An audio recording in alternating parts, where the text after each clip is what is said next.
Okay, we're continuing with our series on David, so we're going to start with reading 1 Samuel chapter 17, and we're going to start reading at verse 57. 1 Samuel 17, verse 57. I haven't got a clue.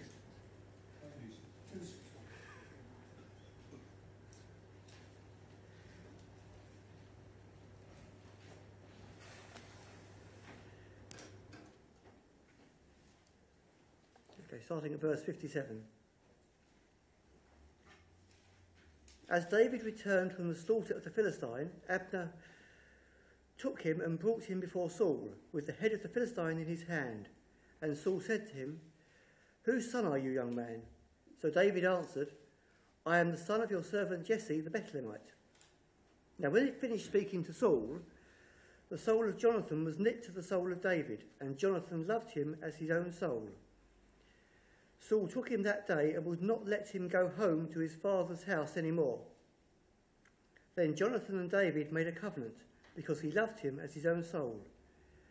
And Jonathan took off the robe that was on him and gave it to David, with his armour, even to the sword, his sword and his bow and his belt. So David went out wherever Saul sent him, and behaved wisely. And Saul set him over the men of war, and he was accepted in the sight of all the people, and also in the sight of Saul's servants. Now it happened, as they were coming home, when David was returning from the slaughter of the Philistine, that the women had come out of all the cities of Israel, singing and dancing to meet King Saul, with tambourines, with joy, and with musical instruments. So the women sang as they danced, and said, "Saul has slain his thousands, and David his 10,000s. And Saul was very angry, and the saying displeased him. And he said, "They have ascribed to David 10,000s, and to me they have ascribed only thousands. Now what more can he have but the kingdom?" So Saul eyed David from that day forward. And it happened on the next day that the distressing spirit from God came upon Saul, and he prophesied inside the house. So David played music with his hand, as at other times, but there was a spear in Saul's hand. And Saul cast the spear, for he said, "I will pin David to the wall." But David escaped his presence twice. Now Saul was afraid of David, because the Lord was with him, but had departed from Saul. Therefore Saul removed him from his presence, and made him his captain over 1,000. And he went out and came in before the people. And David behaved wisely in all his ways, and the Lord was with him. Therefore, when Saul saw that he behaved very wisely, he was afraid of him. But all Israel and Judah loved David, because he went out and came in before them. Okay, we'll leave the reading at that point. We may come back to the rest in a moment. But as our passage opens, we find David standing before Saul, having just killed Goliath, and still carrying the head of the giant in his hand. Now Saul takes David and insists that he lives with him from this point onward on a permanent basis. And he takes David and gives him a prominent role in his court. Now, this will be a new experience for David, and it's going to prove to be excellent training for what comes afterwards. David finds himself taken from the flocks and put into a position of authority in Saul's army. Perhaps commander of a section of the army, or a chief of the royal bodyguard, something like that. We know he wasn't over the whole army, because that was Abner's job. He wasn't the general. But the king was obviously happy to employ him in some position that made use of his obvious military skills. But even though Saul put him in this position, it's clear that Saul didn't trust David, and he was very nervous about David's popularity. Now, there are various reasons for this, but perhaps most clearly in Saul's mind is going to be the events we read about in 1 Samuel 15, where Samuel told Saul that the kingdom would be taken away from him and given to a neighbour of his. So from Saul's perspective, it's possible he was keen to have David somewhere who could keep an eye on him. And while that may have been Saul's plan, he didn't count on God's plan. He didn't count in particular on the friendship that would grow up between David and Jonathan. Something we see starting at this point, which was going to prove to be very useful to David in the future. It would help keep him alive when Saul turned against him. Now, this friendship is particularly surprising from Jonathan's perspective, because Jonathan himself would have expected the throne on Saul's death. It's not unreasonable that the son of the king would expect to succeed him. But it becomes clear to Jonathan later on, but perhaps even starting at this point, that David could perhaps be his replacement, that Jonathan could be taking over the throne. Because while Jonathan wouldn't have known about David being anointed, he would probably have known that the kingdom would be taken away from Saul. But even with this in mind, Jonathan is drawn to David and will later use his own influence to preserve David's life. Now, in all of these events, we can see the guiding hand of God. God has promised David that he would be the king.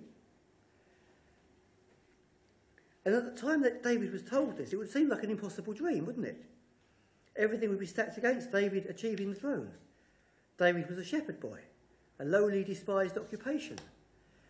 David was the youngest of his family. I mean, if there was some future for the family, all of his older brothers would have a claim ahead of him, wouldn't they? David was in every way insignificant. Yet God was ordering all these events so that the man he wanted to become king would achieve the throne. I mean, think of all the events that had to be put in place so far for David even to reach this point of his journey. David had to be born at the right time and place in history, of course. Samuel had to be sent to anoint him. But more than that, the Philistines had to come up against David with Goliath. And David had to be sent to visit the army at the exact moment that Goliath came out with his challenge. So we see God is ruling not just in David's life, but he's bringing the armies of the Philistines against Israel at the exact moment that David would be there in the army to hear the challenge. And then David had to be able to defeat Goliath. And for that to occur, David needed those years of training in the fields, looking after the flock, defending the sheep against the bears and the lions, everything that came against them. Now, David believed God when he was told he would be king. But now, at this point, he can start to see God working to achieve it. God is slowly bringing his purpose to fruition. Before, David may have believed he would be king, but no evidence of it in his surroundings. There was nothing in his day-to-day life that would give him any indication that that would be true. But it didn't cause him to doubt the promise. He believed God, even when circumstances were against it. He didn't become discouraged. And this, of course, is a tremendous encouragement to us. God has promised us certain things as well. He has promised that he will bless the preaching of his word. He has promised that his kingdom will grow, that his kingdom will continue to expand until he returns. He has promised us that there will be people from every tribe, tongue and nation worshipping before the Lamb in heaven. And he has promised that they will come to him through the preaching of his word. And that should be an encouragement for us to go out there and to preach and to see that promise come to fruition. And most of all, he has promised us that he will return at the end of the age to judge the living and the dead. And we have to be like David. We have to believe these things without doubting. Even though we can't see the evidence, we are called to believe. These things are fixed and they are sure in heaven. And we have to act in a way that proves we believe that. So how in particular are we called to act? Let's return to David for a while. If we read verse 5, what do we find? We find that David went wherever Saul told him. He behaved wisely. And it tells us that David was successful in everything that he did. He acted with wisdom and he achieved success. David was content to serve where he was placed. and to let the Lord establish his kingdom and his purposes. David knew that he would be the king, but he didn't rush out there trying to force God's timing. He was content to accept that the Lord's timing is perfect and that these things would happen at the right time. I mean, this whole time was a period of training for David. He had first been the dutiful son to his father Jesse, doing what he was asked. Now he was seen to serve Saul faithfully. And you might think that David's faithfulness would see immediate material blessing from the Lord. But this very much wasn't the case. David was in a position of immediate popularity. The nation loved him for what he had done. He had saved them from their enemies. And Saul wasn't able to say anything against the way David behaved towards him. David went out and came in and did everything Saul asked him to do. So Saul had no cause to complain. Yet while this position might be seen to be a good one for David, he doesn't become puffed up in his heart. He doesn't become proud and try to push God's agenda when he's up by himself. This is the beginning of a long period of trial and testing that would last maybe 10 years or more. So what went wrong for David? Well, verse 6 tells us that Saul became jealous of David. Verse 6 through 11, the people are singing, David has slain his 10,000s and Saul only his thousands. And this made Saul very angry. Now, Saul had no reason to be angry with David. He was still the king. Perhaps Saul was a naturally anxious man, or maybe it's still those words from Samuel ringing in his ears, reminding him that someone is coming to take the kingdom away from him. But whatever the reason, verse 9 tells us Saul kept an eye on David from that time onwards. And that wasn't an eye looking out for David's best interests. David had done nothing to cause the king's anger, but it was there nevertheless. Maybe Saul just couldn't bear to hear anybody else praised in the same sentence as himself. Whatever the reasons for Saul's anger, he decides to deal with it in a very definite way. He decides to get rid of David permanently. Saul sets out to secure his throne by attempting to kill David. Verse 10 records how he attempted to pin David to the wall with his spear. Now this phrase in verse 10, it's in this New King James. It says, Saul prophesied inside the house. Now this could actually be better rendered, perhaps, Saul ranted. Saul was raving inside the house. It was madness. Saul was very angry. The Spirit comes upon him and he goes raving mad and attempts to pin David to the wall with a spear. The idea here is one of madness and anger. But what was this distressing spirit that came on Saul from God? Well, that's very interesting, and there are lots of different opinions, but I would say the easiest way to understand this is that Saul is now living in open rebellion against God. The whole pattern of his life is one of opposition to the way God has told him to live his life. And God has now permitted something, whether an actual evil spirit or perhaps an evil desire of Saul's own making, to take control of Saul and cause him to act in this way. It's no excuse for Saul's actions. It doesn't help him to evade responsibility for them. But we do know evil men are often frightened by the righteous. Their own the righteous acts of others is seen as a reproach to their wicked lifestyle. I mean, there is a clear parallel. I mean, if we turn over to Mark chapter 6 for a moment. Mark chapter 6, and in verse 20,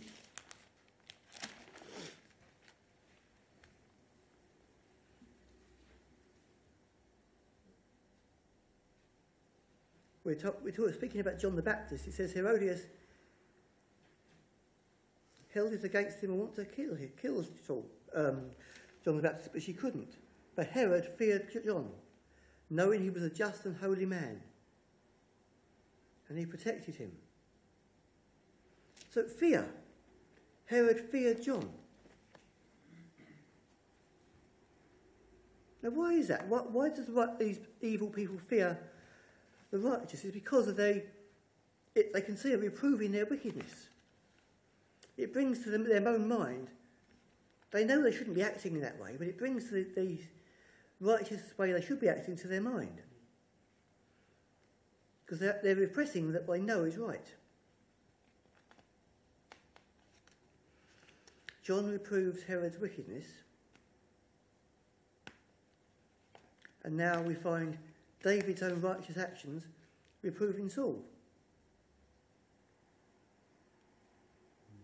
Now, we saw earlier that although David had been raised to a high position in the house of Saul, David doesn't see himself as being puffed up. He is still content to act as he did before Saul. And when this evil spirit comes upon Saul, David did exactly what he did before and goes and plays the harp. I mean, he could have used his new position of authority as an excuse not to act the role of court musician. But he's still content to honour Saul, to act in his service in a way to relieve Saul from the distress he was feeling. And David's quiet contentment here to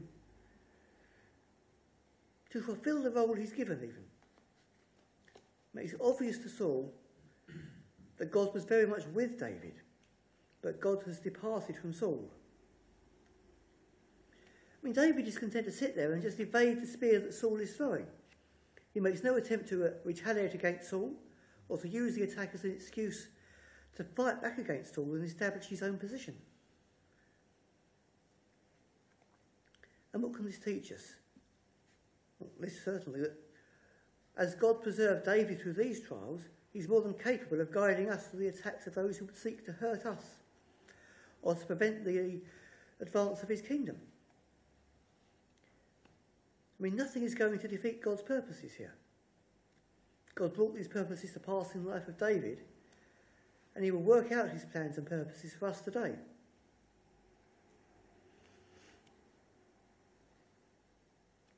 Now, despite David's obvious lack of malice against Saul, Saul continues to become more paranoid, more afraid of David.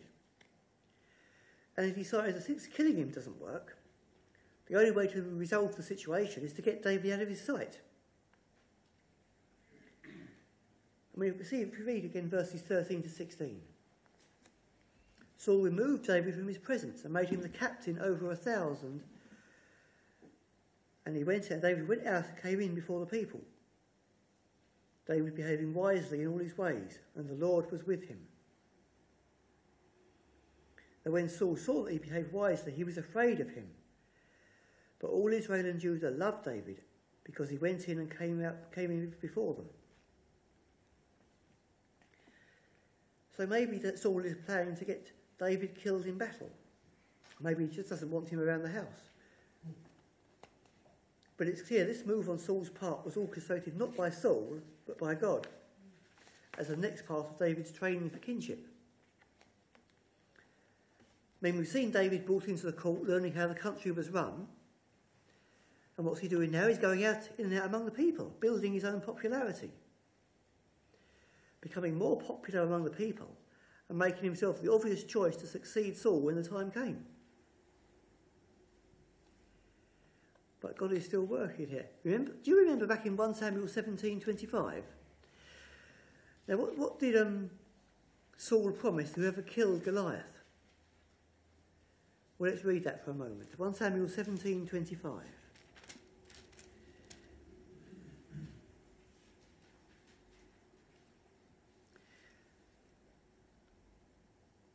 It shall be that the man who kills the giant, the king will enrich him with great riches, and will give him his daughter, and make his father's house exempt from taxes in Israel. Now, it seems, strangely enough, Saul seems to have been very slow to perform this promise when it came to David. I mean, it isn't until we get to verse 17 of chapter 18 that Saul officially introduces his daughter to David and tells him he does plan for the two to get married. And when he does it, there is clear that there is an ulterior motive going on here. He plans to put David in the centre of the battle and let the Philistines take care of David. For he tells David, fight the Lord's battles. For Saul thought, let my hand not be against him, but let the hands of the Philistines be against him. So David does it. He goes out and he performs valiantly. He fights all the battles. And yet what happens? We get to verse 19. When the time came that Merab, Saul's daughter, should be given to David, she's given to somebody else instead. So what's Saul doing here? He's perhaps nervous about bringing David into his family at this point. Maybe something else is going on. But whatever the case is, David doesn't display any anger. I mean, he'd been promised something, and again, Saul doesn't deliver. So it must be realised by now that Saul's not being honest, and that Saul doesn't trust him entirely. But Saul instead comes up with this other idea. He introduces David to his younger daughter, because he finds out she likes David. But what's the plan this time? Let's read from verse 20 to verse 30 and we'll finish the chapter. So when Michal, Saul's daughter, loved David, and they told Saul, and the thing pleased him. So Saul said, I will give her to him, that she may be a snare for him, and that the hand of the Philistines may be against him. Therefore Saul said to David a second time, you shall be my son-in-law today. And Saul commanded his servants, communicate with David secretly and say, look, the king has delight in you, and all his servants love you. Now, therefore, become the king's son-in-law. So Saul's servant spoke these words in the hearing of David. And David said, does it seem a light thing for you to be a king's son-in-law? Seeing I am a poor and lightly esteemed man. And the servants of Saul told him, saying, in this manner David spoke.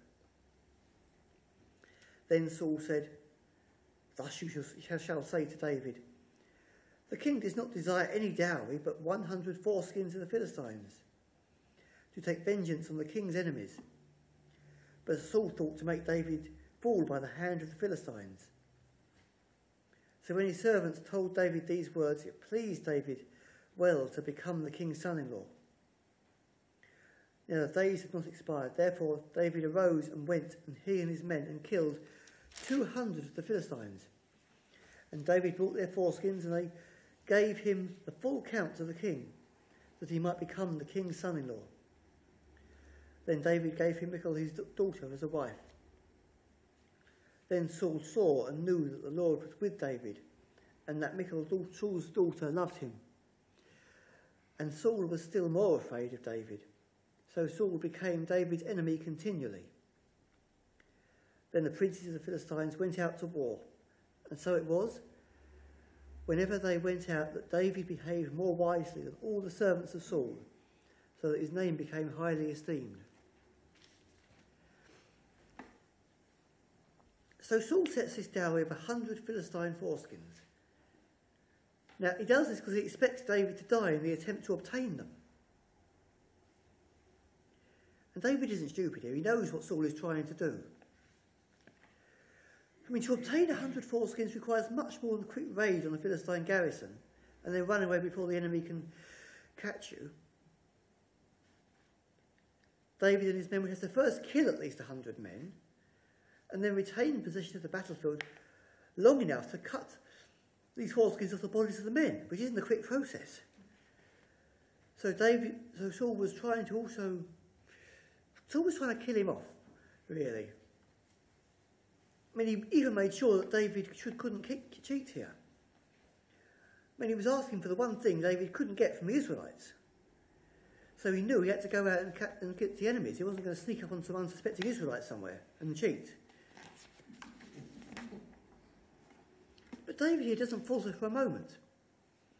He trusted in God for his preservation, and before the allotted time was up, he came back with not 100 but 200 foreskins. So what can we say about David at this point? David has great confidence in divine protection. I mean, he knew he wasn't going to die in battle at this point because God had promised him that he would be king. And he knew that God would fulfill all his promises to him. Therefore, whatever Saul hoped, David didn't fear falling by the hand of the Philistines, even though he knew he'd have to be exposing himself on the battlefield in this way.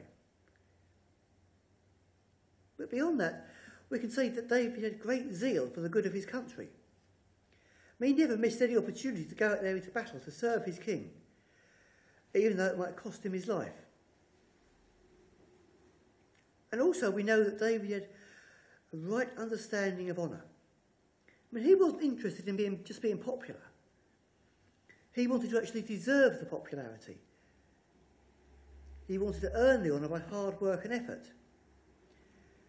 And he wouldn't accept this honour that wasn't merited.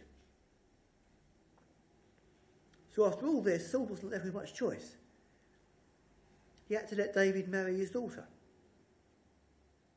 But notice here how God is clearly directing all these events.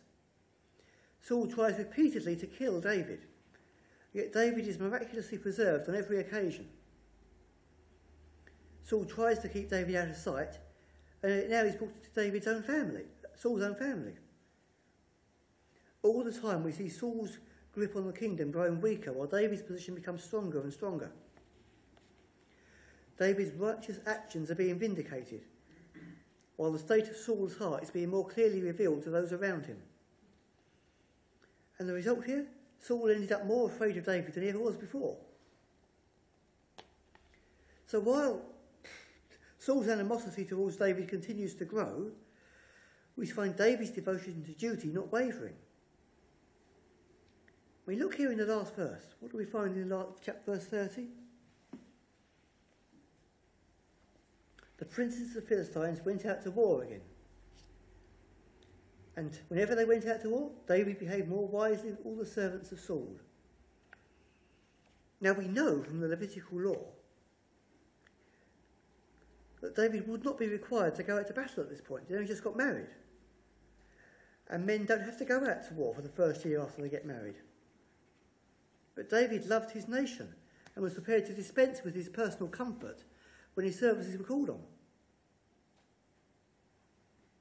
So as we finish off here, let's see how God brought good out of this situation. Saul had a project against David. He wanted to kill him off. Saul gave his daughter to him to be a snare. But even that marriage would add his kingship legitimacy when the time came. With Saul and his other sons dead, David, as a member of the royal household, was a clear choice to be king. I mean, Saul thought by arranging all these difficult missions for David that he'd be taken care of by the Philistines. But it was these very things that confirmed his interest in the people, and the more David did for Israel against the Philistines, the better the people loved him. So his name was highly esteemed among the people. And that is another thing that paved his way for the coming to the crown. God makes even the wrath of man to praise him, and often uses it to show his kindness to his own people.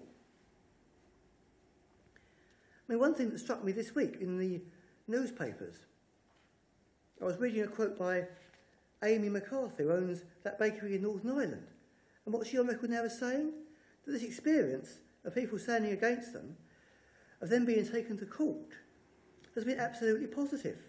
She said if someone could turn back time, he would do it all again. It's been a time of real blessing for us. God has really strengthened our faith in him, answered our prayers and strengthened our marriage and our love for each other. And we felt really supported and blessed by the Christian community. So we see as people come against them, they are being more blessed by God and by the Christian community. And that is the point I want to bring home tonight this evening. Our God is faithful. He's able to protect his people and bring his purposes to pass. However bleak our circumstances may appear outwardly, However unlikely it may look, we know that God is in control. We know that he would have the ultimate victory in this world, that he is seated and reigning now, and that the gates of hell will not be able to withstand his kingdom. His victory is assured. And that is what we need to remember. Okay, let's leave it there for tonight. Let's sing another hymn. What should we sing?